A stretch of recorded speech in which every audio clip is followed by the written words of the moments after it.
Welcome to this week's episode of Diary of a Ghost Hunter. This week we've got a few things to talk about. We have wrapped our Nosy Bob event on Saturday night. I'm going to tell you all about it.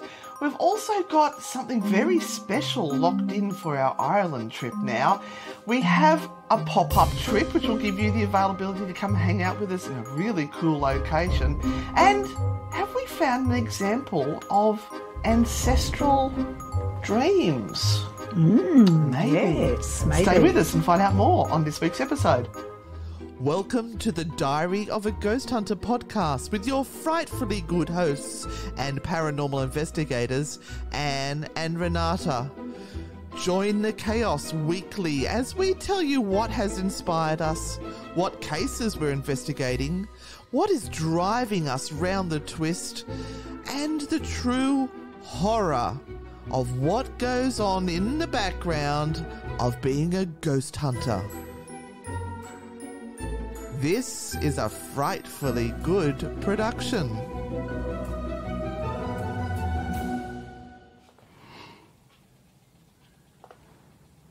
Are you going to talk to me, Renata?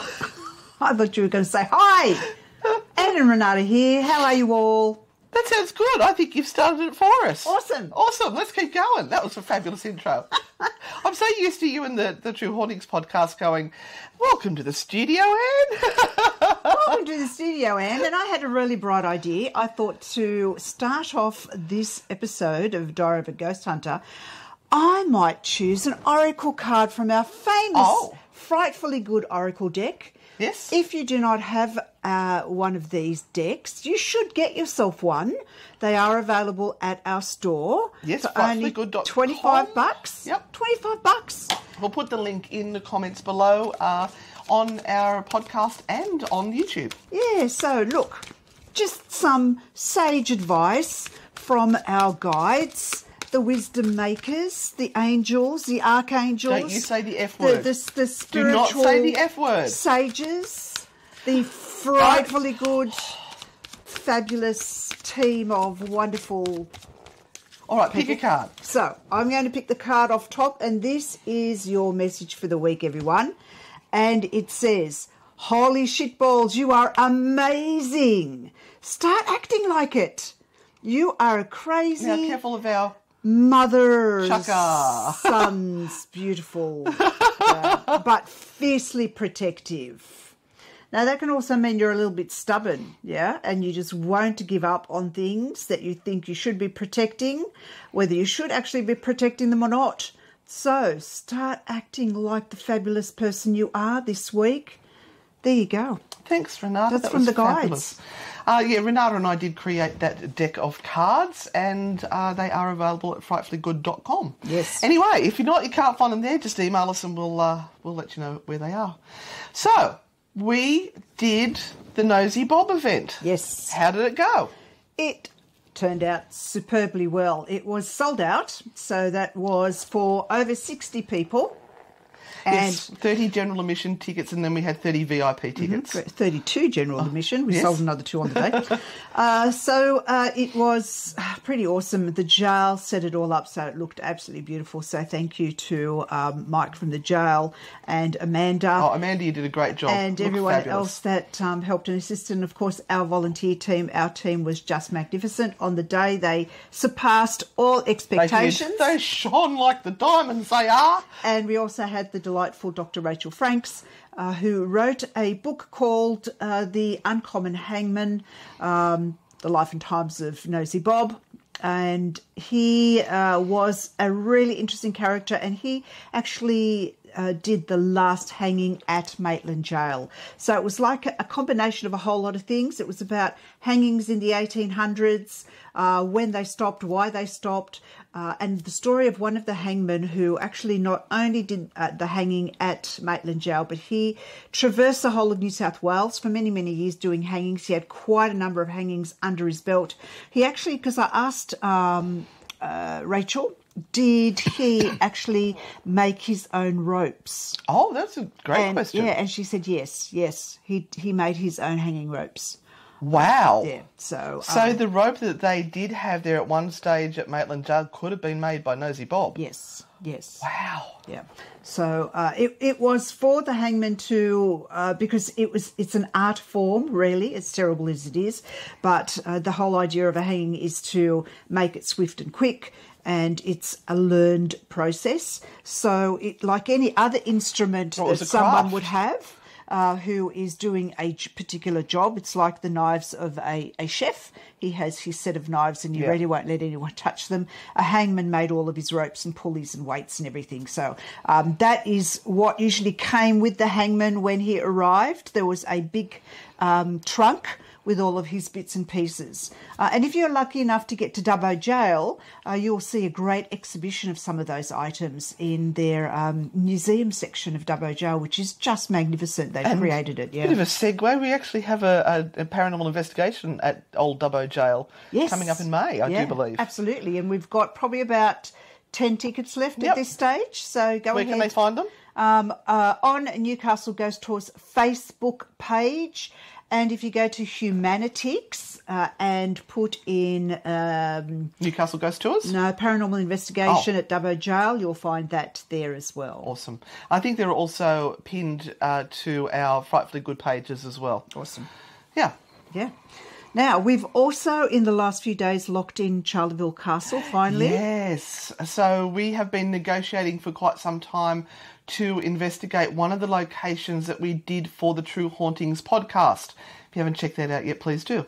And Charleville Castle is in Ireland, and we really wanted to, just for once, go to a location on our own without a tour group, because we would...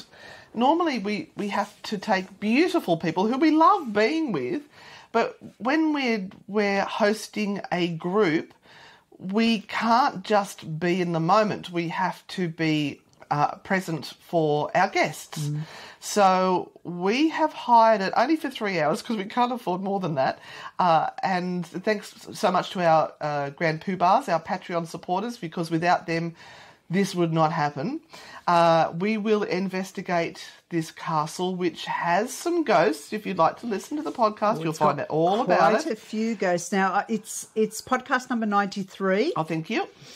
So, yes, head there and check it out. And we will put something together when we get back home as a YouTube clip for you guys to watch our investigation. And we'll probably do a live for our Patreons while we're there. Yes. So that they can be there with us. Because, as I said, without them, we wouldn't have got there. That's right. And they have a king oak in the forest, which is quite rare. And it is a forest where druids did their holy sacred rituals. So can we go hug it? I'm just going to disappear into that for at least half an hour. Can you do that while we're in daylight, please? Not yes, at night time. Yeah. Yeah, so that's going to be good. And that is also supported by, we've got some of the paranormal team from Ireland who are going to come and basically be our caretakers for the night in that castle. So shout out to John and his team who will be looking after us. And many thanks to Dudley of Charleville Castle for allowing us to come in. Yeah, Puka Paranormal. So follow them. And John writes for Spooky Isles. Yes, which we use a lot. Yes, and I actually have a story written by John for our Spooky Sundays tonight. Oh, fabulous. Yes. Oh, I'm excited about that. Yeah. All right, what else have we got? Oh, we've got a pop-up tour. Yes. Because of the sellout tour we did at Gloucester last weekend, the weekend before last, we have decided to put another Gloucester tour on.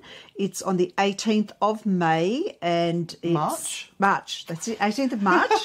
And the tickets are up again on Newcastle Ghost Tours and on Anna and Renata Frightfully Good. You'll see the link from Humanitics.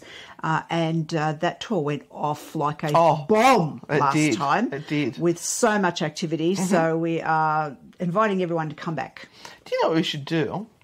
We should take Cousin Steve with us and get him to film us. Could do that.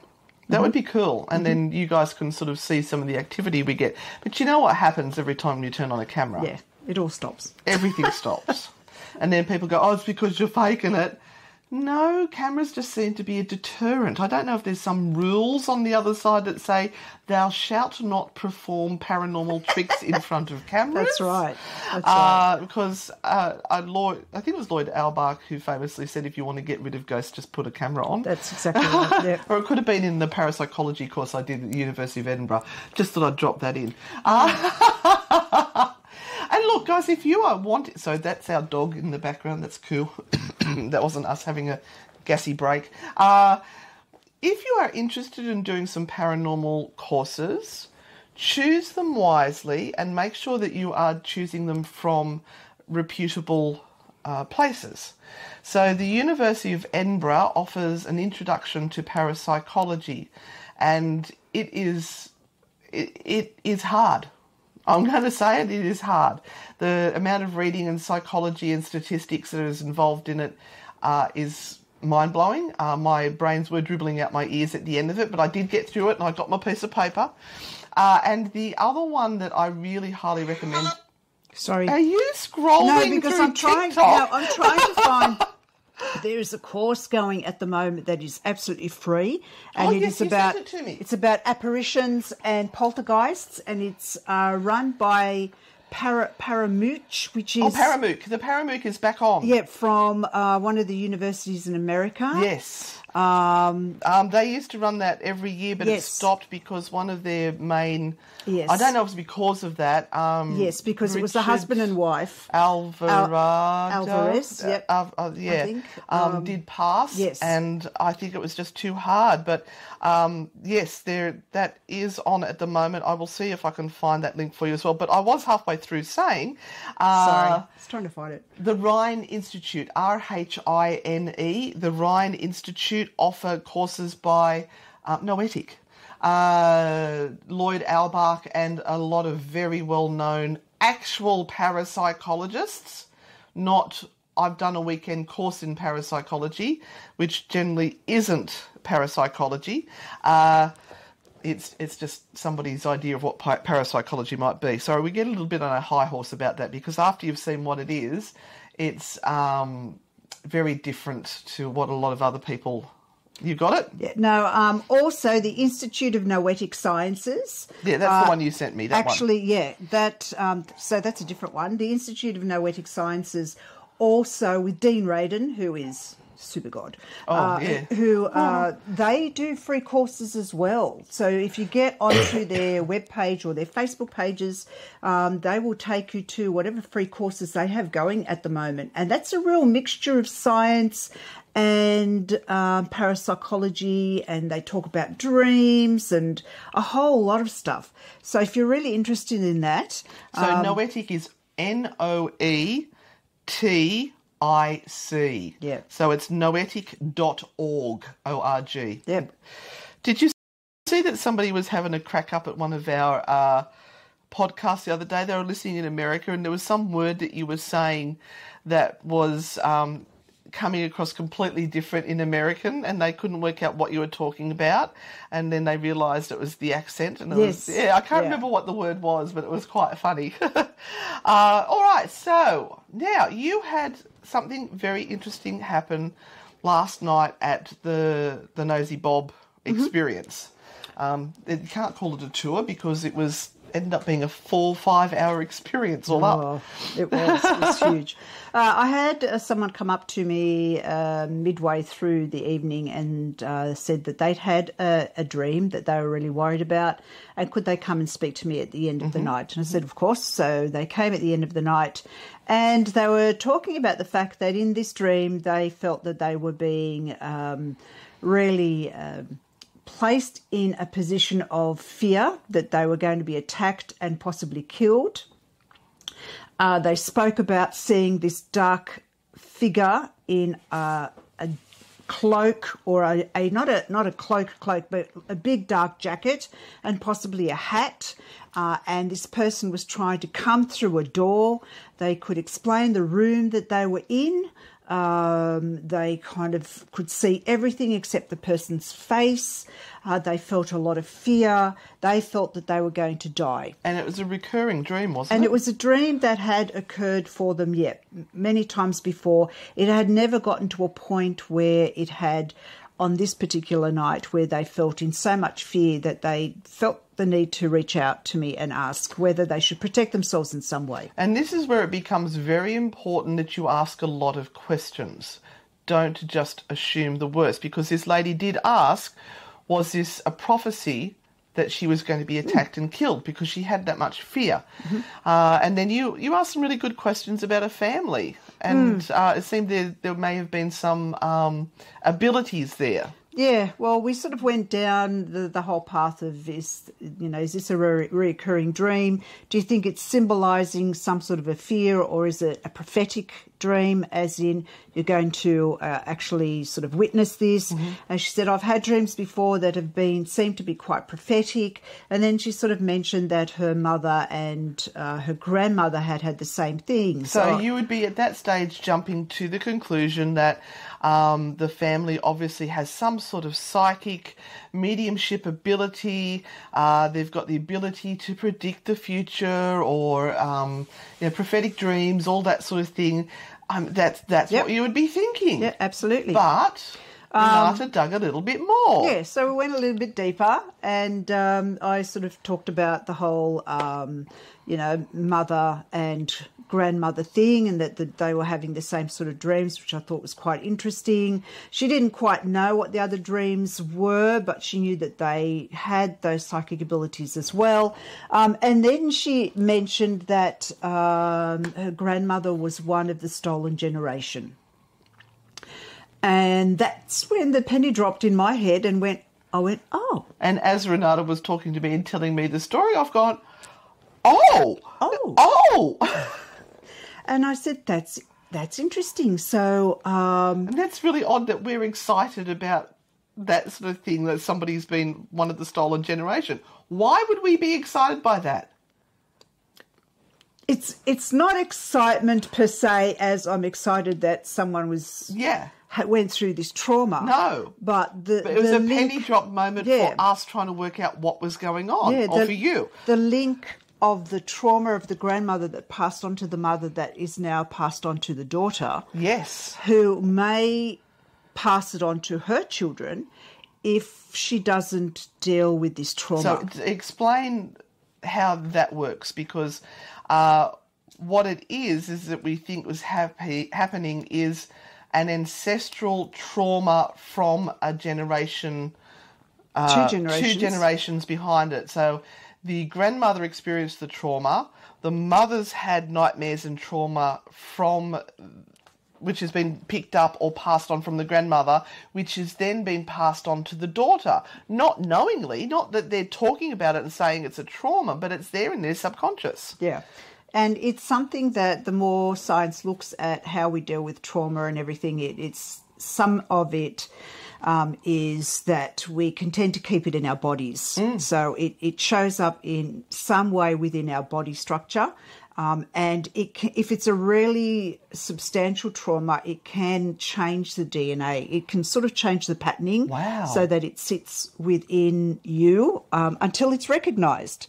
And I've learnt a lot about this because my parents went through the trauma of World War II, and then I was born and had many nightmares as a child, fleeing, running away, not seeing who was chasing me, lots of sort of stress and anxiety as a young child, anything that might have been fearful or, all of this sort of stuff. But that's another story. So anyway, what I did was I linked back to this thing of going, maybe that this is an ancestral trauma that you're trying to deal with. And honestly, we do need to have a think of if you feel that this is something that sits well with you, to look at how to heal that. And I suggested a couple of things that included some rituals and things that she could kind of really disconnect with that sense that she is in fear in some way of it happening again. So like talking to the psyche and saying to her psyche, her subconscious self, I'm okay, I'm fine, this is not going to happen to me. This is something that happened many, many years ago. I am not going to be a victim of that anymore. And to change the dialogue so that it changes the processes in the head and can kind of really sort of flatten this whole thing so that these horrible nightmares stop and she stops being in fear. The other thing that happened to kind of set this also going was that she changed living spaces. So she went from a space where she'd been living for quite a long period of time to another living space, which is just a little bit different, which we won't go into. Shared accommodation. Yeah. And this was another added thing that kind of allowed this dream, allowed this dream to sort of be very central in her consciousness. And when you share a house with someone else that you've never shared with them before, there is a certain element of trust that you've got to have there as well. So that could just scratch at the edge of that wound that is still sitting there. But if you think about the dream she was having, where it was somebody coming into her room, couldn't see who they were, they're all dark, and they're going to take her away. Take her, yeah. That's what happened to her grandmother. Yeah, and, the words were, you're next. That's what she said. Yes. The words were, you're next. I mean, how profound is that?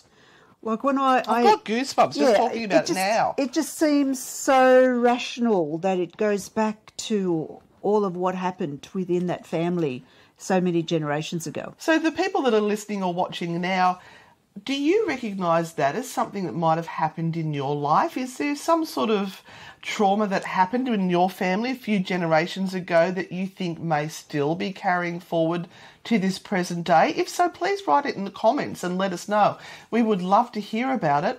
Also, just if you could at this moment in time, take a moment to, if you're watching on YouTube, give it a thumbs up and write a comment. That will help us with our algorithm and let YouTube know that people are interested in the content we're putting out, and will help our content get out to more people. Thank you. Yeah.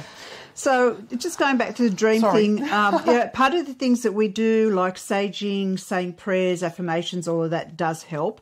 But once you kind of work out what these dreams are trying to say and where they're coming from, it allows a lot of relaxation within your consciousness and your brain so that it's no longer trying to work out what all of this is about.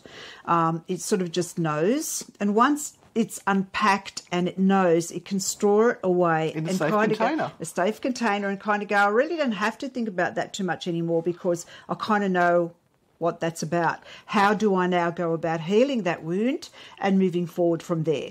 So it's not about continually going back and, like you said, scratching at it.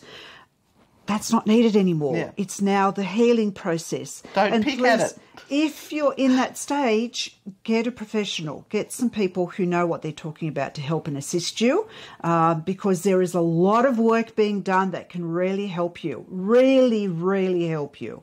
So don't shy away from it. Do the work. It's important to do so. Yeah. All right. That's it. So what have we got coming up this week? I've got no idea. We've got a few things that we need to record. We need to tidy up the mess of our lives that we've left behind. The chaos, because we've had some tours that have required organisation. Like the residence requires a completely different setup of our equipment to all of the other tours. So we have to get all the equipment out of all the bags and then repack it into different bags. And then we had the Nosy Bob, which we needed a completely different configuration for that. So we had to unpack all the bags.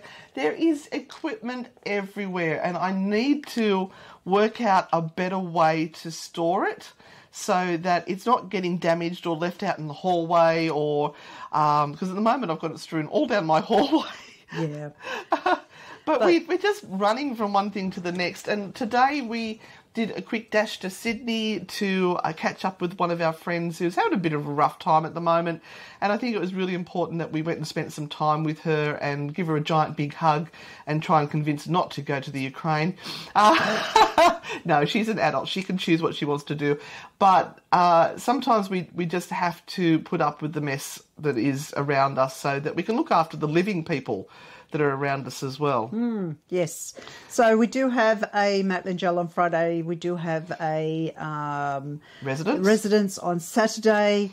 We have, remember, Gloucester coming up in 2 weeks' time. So please buy your tickets and come out to the forest with us, which is so healing and wonderful. And yes, we just keep going. Yep, finding new, wonderful, fabulous stories to tell and things to share with you guys. So thank you all for being part of this journey. Yeah, thank you so much. Please share it around.